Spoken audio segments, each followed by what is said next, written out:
Shalom anak-anakku yang terkasih SMP dan SMA Trimulya dan Meta Mulia. Hari ini kita akan mengakhiri tahun ajaran 2019-2020 dengan satu pengakuan bahwa pertolongan kita adalah di dalam nama Tuhan yang menjadikan langit dan bumi serta memelihara ciptaannya untuk selama-lamanya. Dan kiranya turun atas setiap engkau semua berkat anugerah dari Allah Bapa, Allah Anak, dan Allah Roh Kudus yang hadir dan menyertai ibadah online hari ini. Amin, puji Tuhan. Silakan mengambil satu dulu di hadapan Tuhan.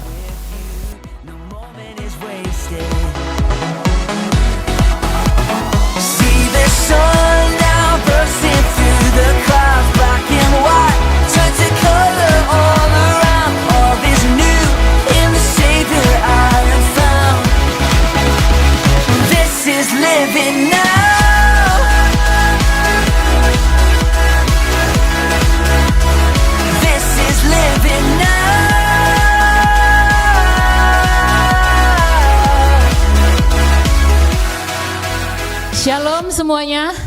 Setahun tidak terasa kita bertemu, kita belajar bersama-sama. Dan hari ini kita mengakhirinya. Kita akan mengakhirinya dalam satu ibadah. Dan mari kita memuji Tuhan bersama-sama.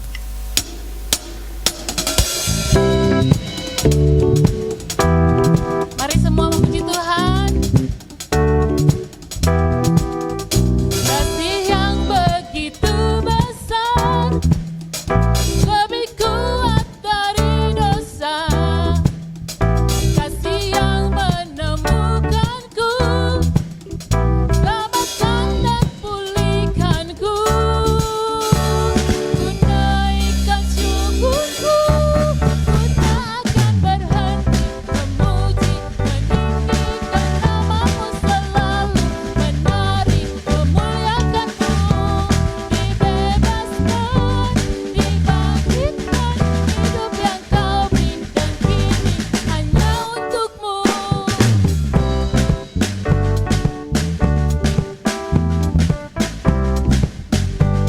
Mari kita bersama-sama. Kasih yang begitu besar, lebih kuat dari dosa. Kasih yang menemukanku, selamatkan dan pulihkanku. Ku naikkan syukurku, ku tak akan berhenti memuji, meninggikan namamu selalu, menari, memuliakanmu. Dibebaskan, dibangkitkan, hidup yang kau berikan kini hanya untukmu.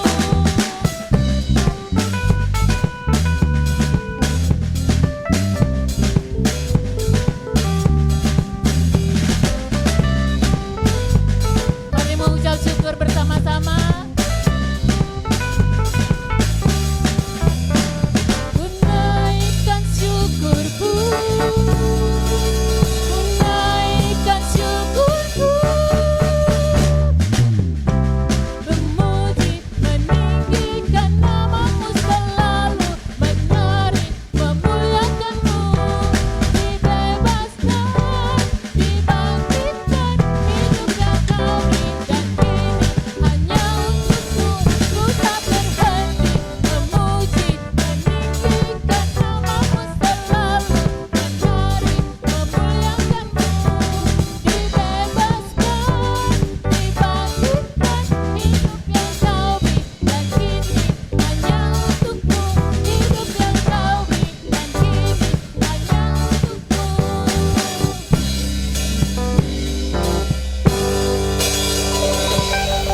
Kita menyadari bahwa hidup kita ini hanya anugerah semata.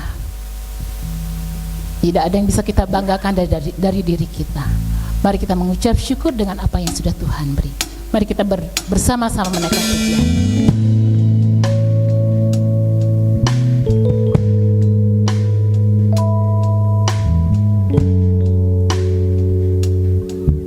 Mari kita katakan, I am here because of your grace. I am here because of your love, Lord Jesus.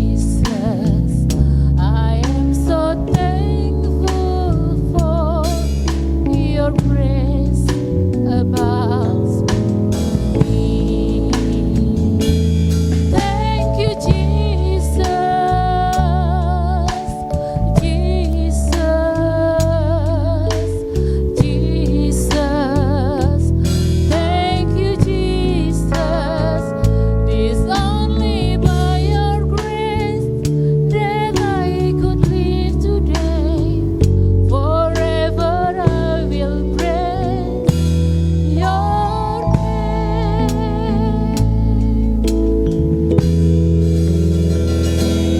I am here because of your grace.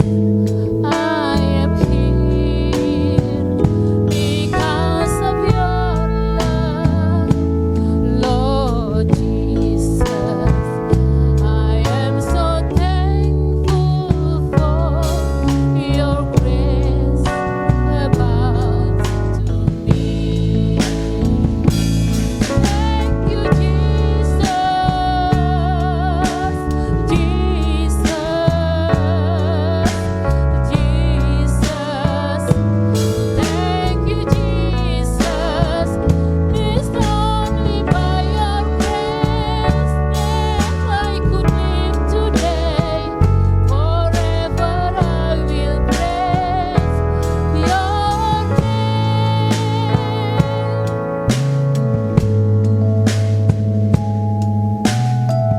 Mari bersama-sama mengucap syukur kepada Tuhan.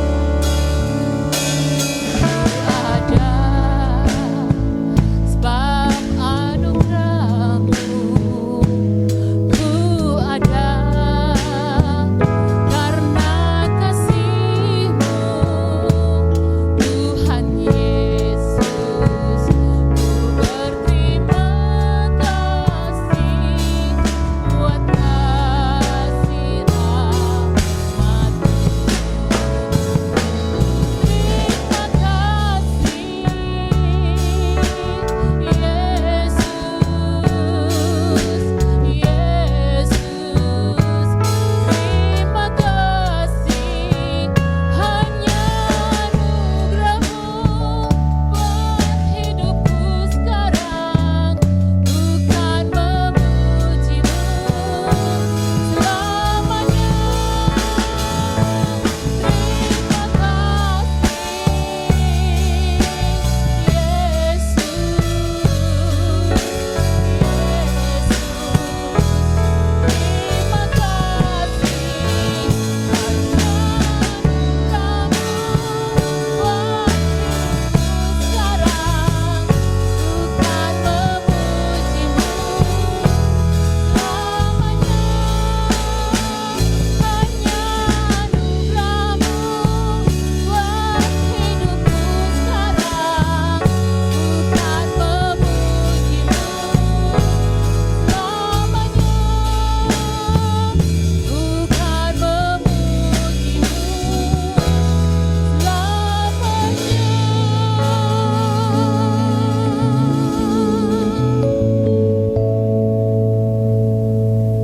Shalom saudara-saudari yang terkasih dalam Tuhan.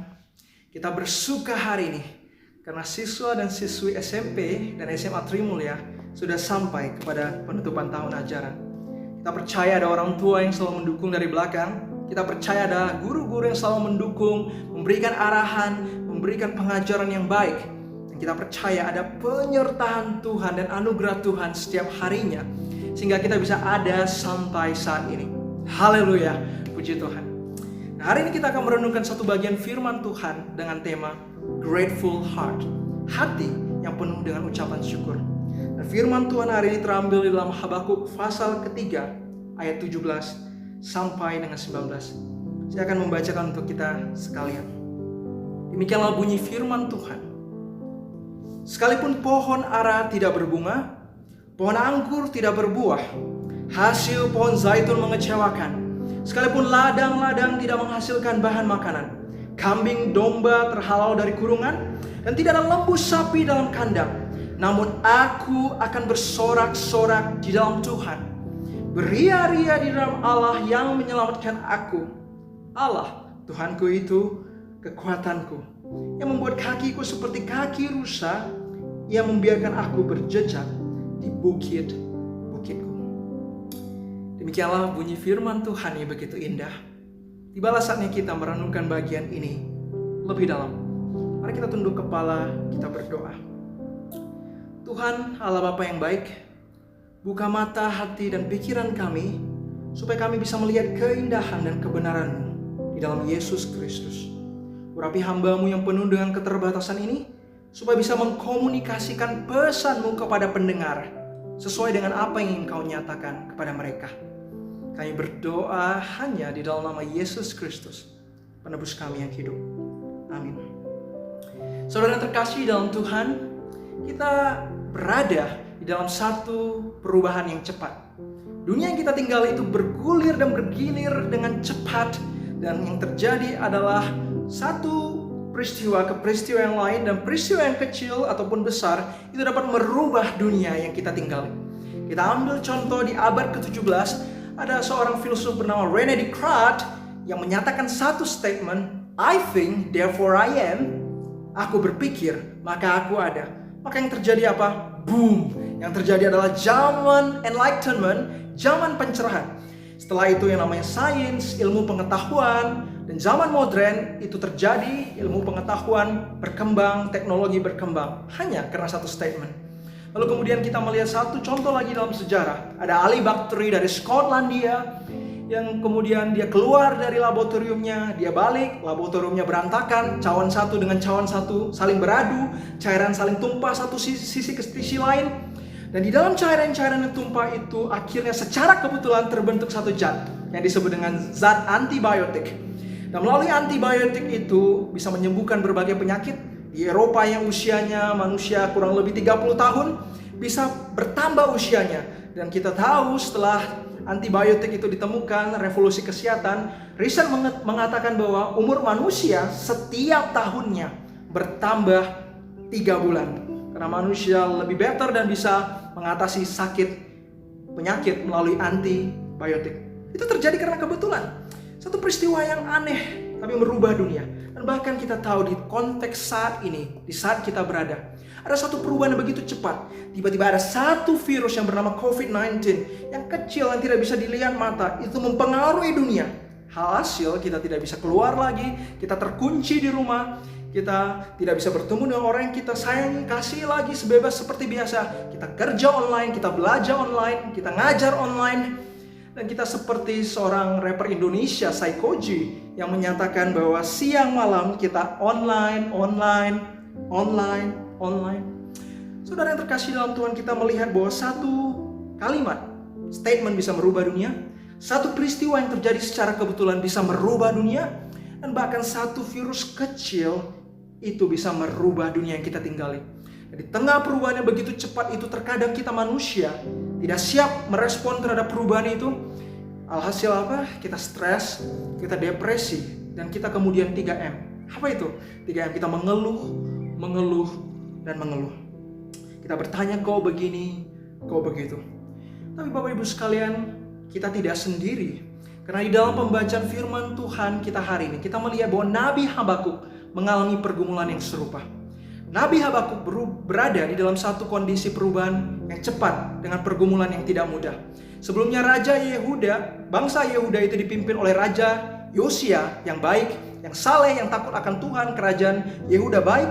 Tetapi kemudian mengalami transisi oleh Raja Jehoiakim yang jahat, di mana kemudian Nabi Habakuk harus mengalami akibatnya, bangsa Yehuda harus mengalami akibatnya, bangsa mereka harus mengalami ketidakadilan, mengalami kejahatan, dan akhirnya Tuhan mengizinkan bangsa Babilonia untuk menginvasi bangsa Yehuda karena Raja Jehoiakim yang jahat.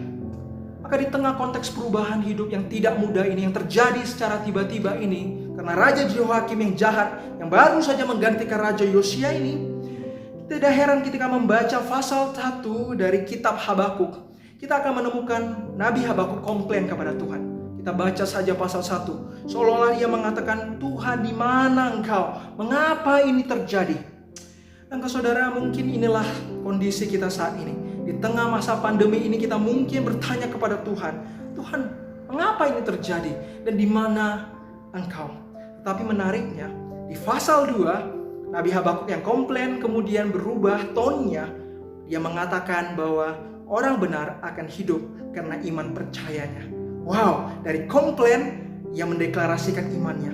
Dan paling menarik, dari pasal ketiga dari bagian akhir dari kitab Habakuk ini, Nabi Habakuk itu bukan hanya sekedar mendeklarasikan imannya seperti pasal 2. Di pasal 3, Nabi Habakuk mengucap syukur dan memanjatkan doanya beria-ria kepada Tuhan. Wow, bagaimana mungkin kalau kita pikir kondisi seperti ini, saudara sekalian? Dari orang yang komplain di tengah pergumulan kehidupan yang berat, berubah menjadi orang beriman. Dan di pasal 3, sesuai dengan pembacaan kita hari ini, ia menjadi orang yang mengucap syukur di dalam kondisi dan situasi yang tidak mudah. Kalau kita baca di ayat ke-17, dikatakan sekalipun pohon ara tidak berbunga, pohon anggur tidak berbuah, hasil pohon zaitun mengecewakan. Disimpulkan di ayat 18, aku akan tetap bersorak-sorak dan beria-ria di dalam Tuhan. Satu ekspresi dari Nabi Habakuk yang luar biasa. Sekalipun pohon ara tidak berbunga, sekalipun. Ini menunjukkan bahwa konteks di masa itu, yang namanya pohon ara tidak berbunga, pohon anggur berbuah, pohon zaitun itu hasilnya baik. Itu adalah sesuatu yang normal di masa konteks bangsa Yehuda yang baik. Tetapi Nabi Habakuk tahu sebentar lagi semuanya yang normal itu akan menjadi tidak normal. Semuanya itu menjadi tidak ada. Tetapi meskipun semua yang normal itu, yang berbunga, pohon anggur yang berbuah dan lain sebagainya, itu diambil daripadanya, ia tetap bisa mengucap syukur. Bapak Ibu sekalian terkasih dalam Tuhan, bagaimana dengan kehidupan kita? Saat ini mungkin kita yang sudah tidak berada dalam kondisi normal, kita berada dalam kondisi new normal.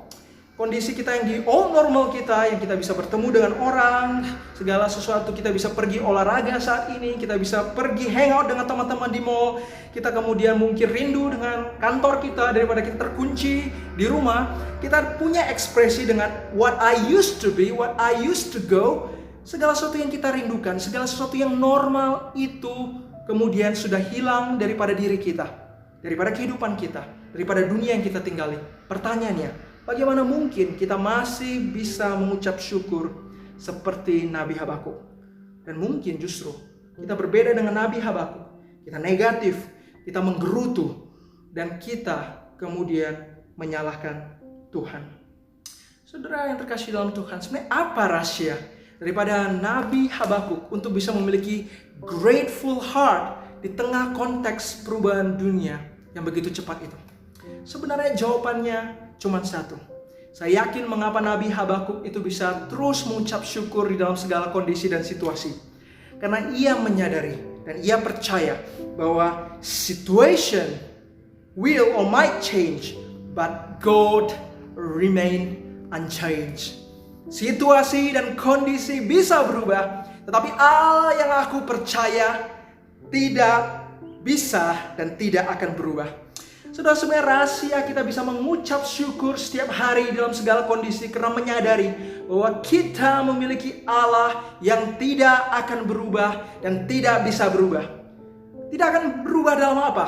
Yang pertama adalah kita memiliki Allah yang tidak akan berubah dan tidak bisa berubah di dalam kasih setianya. Kalau kita perhatikan di dalam ayat 18, saudara yang terkasih dalam Tuhan, kita melihat bahwa Nabi Habakuk dikatakan dia beria-ria, aku beria-ria di dalam kasih Allah yang menyelamatkanku. Di sini Nabi Habakuk mengucap syukur atas keselamatan yang Tuhan berikan. Saudara, di sini sangat menarik. Kita tahu bahwa saat itu bangsa Yehuda itu sebentar lagi dijajah oleh bangsa Babilonia. Ada sejarah yang menyatakan kurang lebih ada masa 4 tahun penantian sebelum bangsa Babilonia bergerak menghancurkan bangsa Yehuda. Tetapi di tengah masa penantian 4 tahun itu, meskipun Tuhan belum menyelamatkan daripada bangsa Yehuda itu, tetapi Nabi Habakuk tetap percaya bahwa Tuhan yang telah menyelamatkan bangsa Israel di dalam sejarah di masa lampau adalah Tuhan yang juga akan menyelamatkanku. Itu sebab aku bisa beria-ria pada Tuhan yang menyelamatkanku. Saudara terkasih dalam Tuhan, sering sekali kita di dalam kehidupan kita, ketika kita mengalami pergumulan berat, kita merasa tidak ada satu alasan lagi dalam hidup untuk mengucap syukur. Tapi saudara sekalian terkasih dalam Tuhan, selalu ada alasan untuk mengucap syukur. Dan alasan mengucap syukur itu, kenapa? Karena ada Tuhan yang telah menyelamatkan kita. Dan di dalam iman kepercayaan kita, kita tahu sebagai orang Kristen, Tuhan yang telah menyelamatkan kita adalah Yesus Kristus Tuhan kita. Tetapi satu yang harus kita pegang dan mengerti, bahwa karya keselamatan Yesus Kristus itu bukan hanya berbicara tentang sesuatu yang terjadi nanti di surga nanti, tetapi Yesus Kristus di dalam karyanya yang agung, di dalam pribadi yang tidak berubah, di dalam kasih setianya, juga menghadirkan karya keselamatan setiap harinya di dalam kehidupan kita. Itu sebab Bapak Ibu sekalian terkasih dalam Tuhan, terlepas dari apapun kondisi, terlepas dari apapun situasi, kasih Yesus selalu menerangi. Jikalau kita mau merenungkan di dalam kehidupan kita, arti Tuhan Yesus yang menyelamatkan ini sangat dalam sekali. Tuhan yang menyelamatkan kita itu bukan hanya berbicara tentang keselamatan jiwa kita di sorga kekal nanti. Tetapi ini berbicara tentang Tuhan yang berjalan bersama dengan kita. Tuhan yang menyelamatkan kita. Tuhan yang selalu memperhatikan kita. Ini memberikan kita satu pengharapan bahwa kita di dalam dunia ini sebenarnya tidak pernah berjalan sendiri di dalam pergumulan yang paling berat sekalipun. Yesus Kristus hadir menyelamatkan kita di dalam setiap kehidupan kita, di dalam waktunya yang sempurna dan bukan waktu-waktu kita. Inilah seperti bagian daripada Mazmur 37 ayat 24. Mazmur 37 ayat 24 menyatakan bahwa anak Tuhan tidak akan jatuh sampai tergeletak, sebab tangan Tuhan menopang tangannya. Dan saya yakin inilah gambaran yang menjadi keyakinan dan iman kepercayaan daripada Habakuk. Ia percaya bahwa di tengah segala kondisi yang berubah, di tengah segala situasi yang berat sekalipun, bahwa ia akan tetap bisa bersuka meskipun yang normal itu diambil daripadanya. Kenapa? Karena ia percaya bahwa Tuhan adalah keselamatannya yang berjalan, menopang, dan tidak akan membiarkannya tergeletak dalam kehidupan. Saudara yang terkasih dalam Tuhan, kita harus percaya bahwa segala sesuatu yang berat di dalam kehidupan kita pasti berlalu. Dan di dalam prosesnya ada tangan Tuhan yang selalu menggandeng kita untuk menjalani kehidupan. Kalau kita mau lihat ke belakang, begitu banyak sekali penyertaan Tuhan di dalam kehidupan kita. Nah, kalau kita lihat pergumulan-pergumulan terjadi di belakang, kita pikir bahwa rasanya mustahil kita lewati. Rasanya deadline yang begitu berat. Rasanya ujian yang begitu sulit sekali. Rasanya juga pekerjaan yang rasanya impossible untuk kita selesaikan. Tetapi ternyata setelah kita lalui, kita bisa lewati juga. Dan itu terjadi bukan karena kehebatan kita, bukan karena kepintaran kita, tetapi kita percaya karena God, the unchanging God itu, Allah yang tidak berubah di dalam kasih kesetianya, di dalam keselamatannya, itu berjalan bersama kita di tengah pergumulan hidup untuk menyelamatkan kita dan menguatkan dan kemudian memberikan kita jalan keluar. Inilah yang menjadi rahasia daripada Nabi Habakuk yang bisa mengucap syukur di dalam segala situasi. Karena ia terfokus bukan dalam problemnya, tetapi di dalam kasih setia Tuhan yang tidak berubah. Khususnya di dalam kasih keselamatan yang Tuhan nyatakan. Berikutnya, saudara terkasih dalam Tuhan, rahasia daripada seorang yang mengucap syukur memiliki grateful heart. Karena ia menyadari bahwa ia percaya kepada Tuhan yang tidak berubah. Bukan hanya di dalam kasih setianya, tetapi juga di dalam kebaikannya. Kalau kita baca di bagian ayat 19, kita menemukan deklarasi daripada Nabi Habakuk. Ia berkata bahwa Allah itu tidak berubah di dalam apa? Di dalam kebaikannya. Mengapa? Karena Tuhan terus memberikan kekuatan kepada anak-anaknya di tengah pergumulan.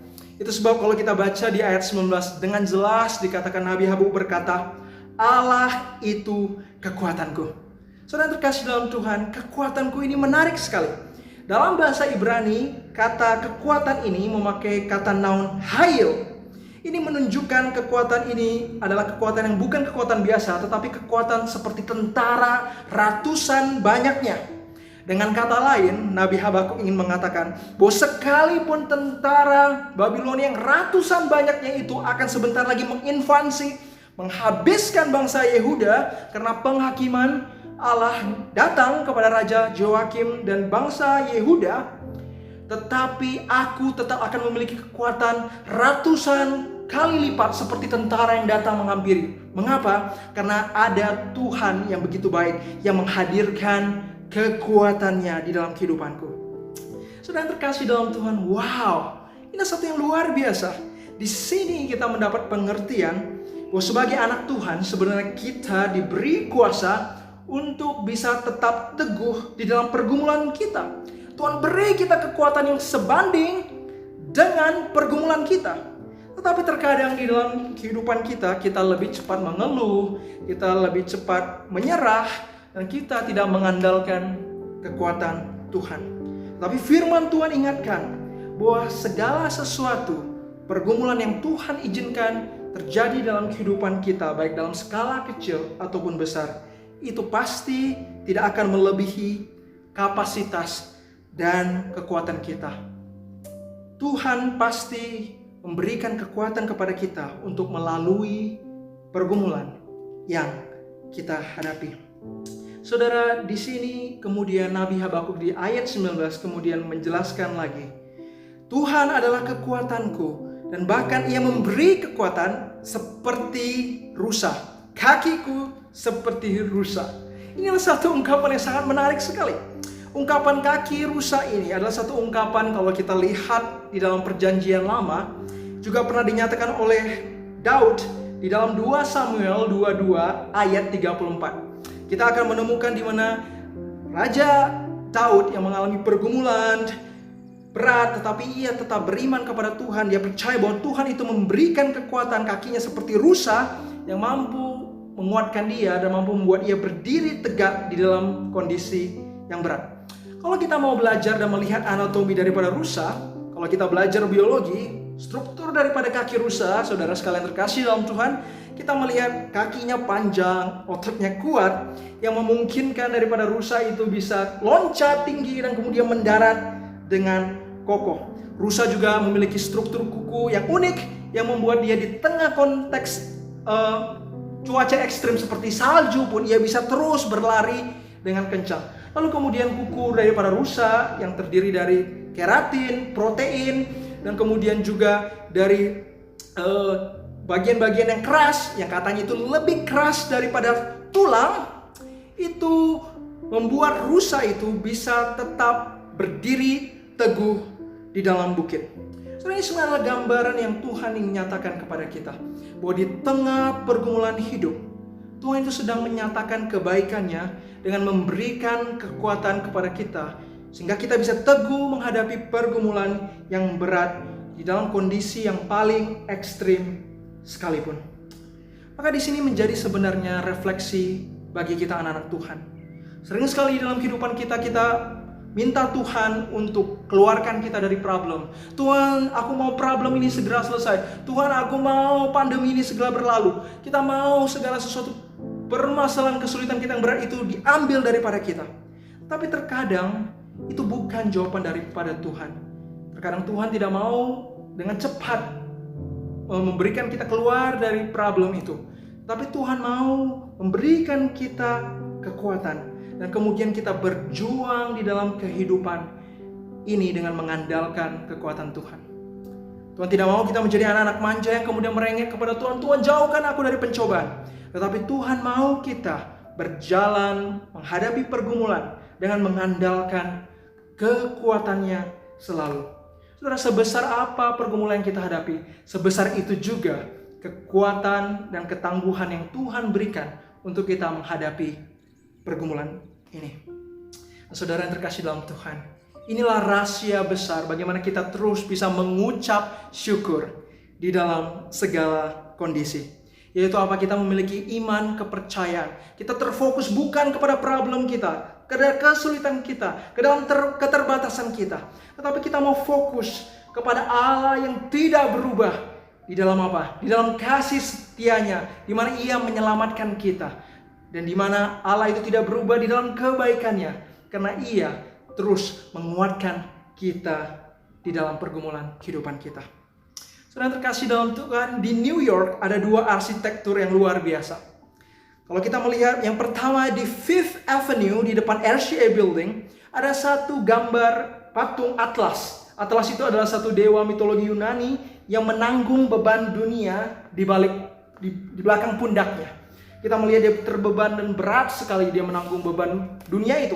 Lalu kemudian masih menariknya, di seberang kawasan Fifth Avenue itu ada satu katedral yang bernama St. Patrick Cathedral. Dan menariknya, kontra dengan patung Atlas yang memegang dunia, di St. Patrick Cathedral ada satu patung Yesus Kristus yang memegang dunia dengan mudahnya dengan satu tangan. Maka pertanyaannya kepada kita pada hari ini, di dalam hidup kita, gambaran apa yang kita mau pilih? Apakah kita mau menanggung beban kehidupan kita di tengah pergumulan itu dengan kekuatan kita sendiri, dengan usaha kita sendiri seperti patung Atlas itu? Ataukah kita kemudian mau memfokuskan semua perhatian kita, beban kita, pergumulan kita kepada Allah yang menopang kita, Allah yang tidak berubah di dalam kasih setianya, Allah yang menyelamatkan kita, Allah yang tidak berubah di dalam kebaikannya, Allah yang selalu menguatkan kita. Mana gambaran yang kita mau pilih? Kita menopang pergumulan itu sendiri, atau kita berfokus kepada Allah yang menguatkan dan menghadirkan kasih setianya di dalam kehidupan kita? Saudara, di dalam konteks seperti ini, dengan memandang kepada Allah yang tidak berubah, kita mau terus mengucap syukur. Meski saya yakin tidak mudah di dalam konteks pandemi ini, kita melihat banyak hal yang juga masih kita bisa ucapkan syukur. Kita masih bisa saat ini mendengar firman Tuhan meski secara online. Kita bisa tetap belajar online. Kita masih bisa bertemu secara online. Banyak hal-hal dan berkat Tuhan. Dan mungkin kita saat ini berpikir bahwa aku sudah tidak bisa melakukan hal yang aku bisa lakukan. Tetapi ternyata tidak juga. Ternyata kita masih bisa melakukan hal yang bisa kita lakukan. Misalnya saja di Siprus, ada orang yang bisa mengajak anjing keluar jalan-jalan. Hah? Bagaimana bisa keluar jalan-jalan di masa physical distancing ini, social distancing? Rupanya mengajak anjing jalan-jalan bukan dengan keluar dari rumah, tetapi dengan drone.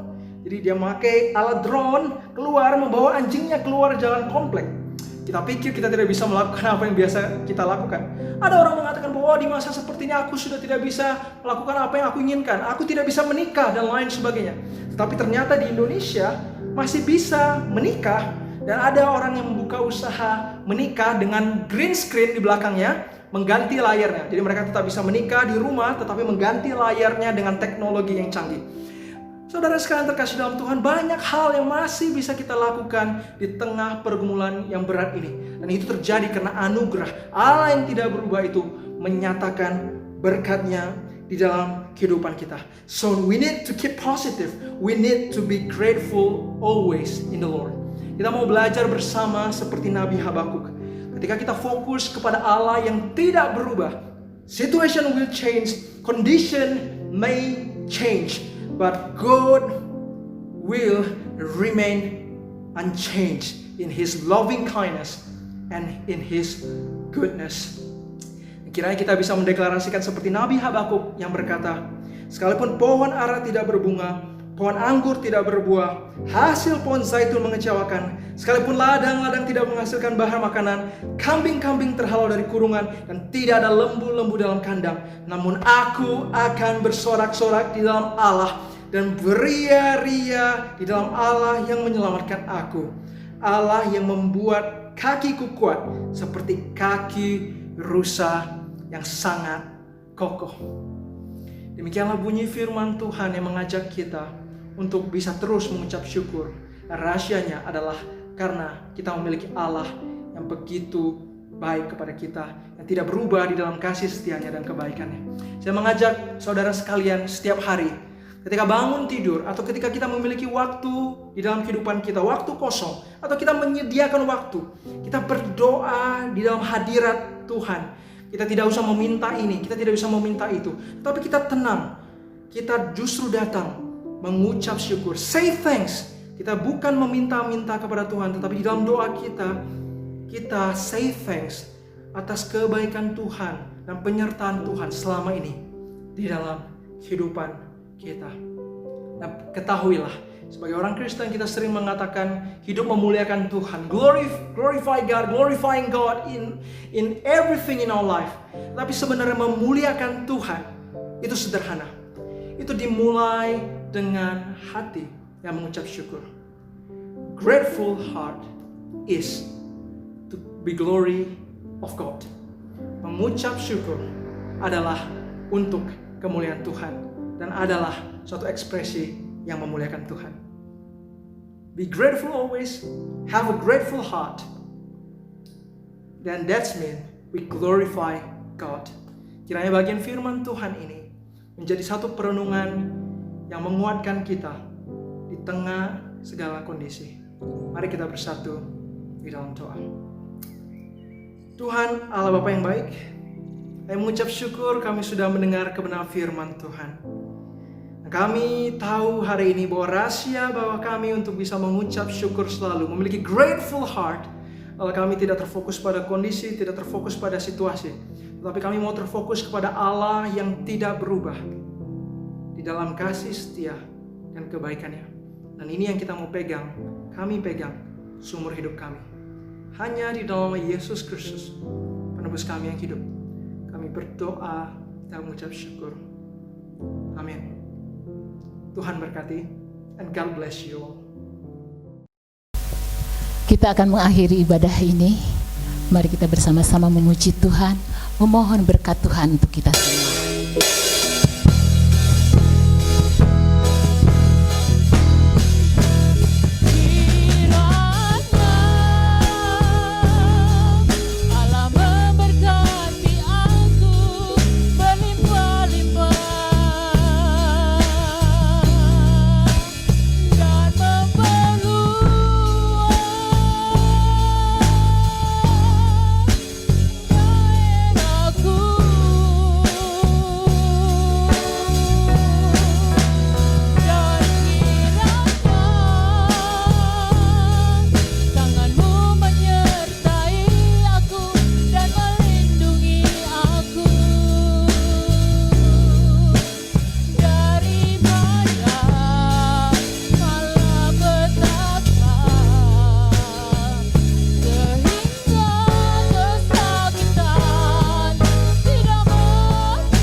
Mari kita akan sama-sama mengakhiri ibadah kebaktian tutup tahun ajaran SMP SMA Trimulya Bintang Mulia, dan sama-sama kita akan mengakhirinya dengan doa berkat.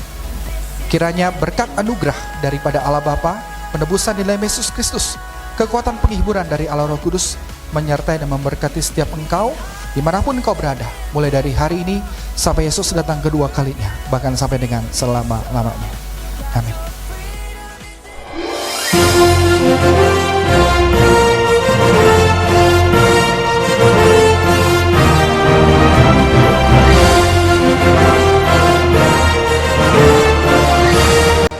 Valerie Felicia Chen dari kelas 7C dan Kimberly Graciana Krisnawan dari kelas 8B.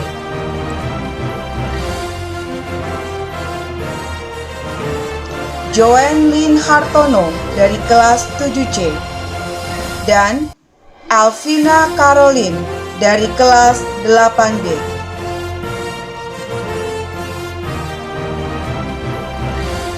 Rosel Maverick Taruna Miharja dari kelas 7C dan James William Irawan dari kelas 8B. Shalom anak-anak kelas 7 dan 8, Mister harap kalian sehat selalu. Sebentar lagi kalian akan menerima hasil belajar kalian selama 1 tahun. Mister harap kalian tetap semangat, bersyukur, dan terus mengevaluasi diri menerima hasil belajar kalian. Bagaimanapun, Mister bangga dan berterima kasih kepada kalian semua, walaupun dalam keadaan kondisi HBL yang kita jalani di semester 2 ini, kalian bisa mengikuti dengan baik dan tetap disiplin dalam belajar. Tetap pertahankan semangat dan motivasi belajar yang baik di tahun ajaran depan. Sebagai informasi, tahun ajaran depan 2020-2021 mendatang, di mana kita harus dapat menyesuaikan keadaan baik dalam pembelajaran dan aspek kehidupan lainnya. Dengan berbagai macam kebiasaan baru, seperti memakai masker, menjaga jarak, dan tetap menjaga protokol kesehatan lainnya. Awal tahun ajaran 2020-2021 akan tetap dimulai pada tanggal 13 Juli 2020. Pihak sekolah akan menjelaskannya dalam surat edaran yang akan dibagikan kepada setiap siswa pada saatnya nanti. Mister mengharapkan kerjasama dan pengertian dari para siswa dan para orang tua untuk mensukseskan program belajar mengajar dalam era new normal ini. Sekali lagi, Mister mau mengucapkan selamat atas semua hasil yang sudah kalian peroleh.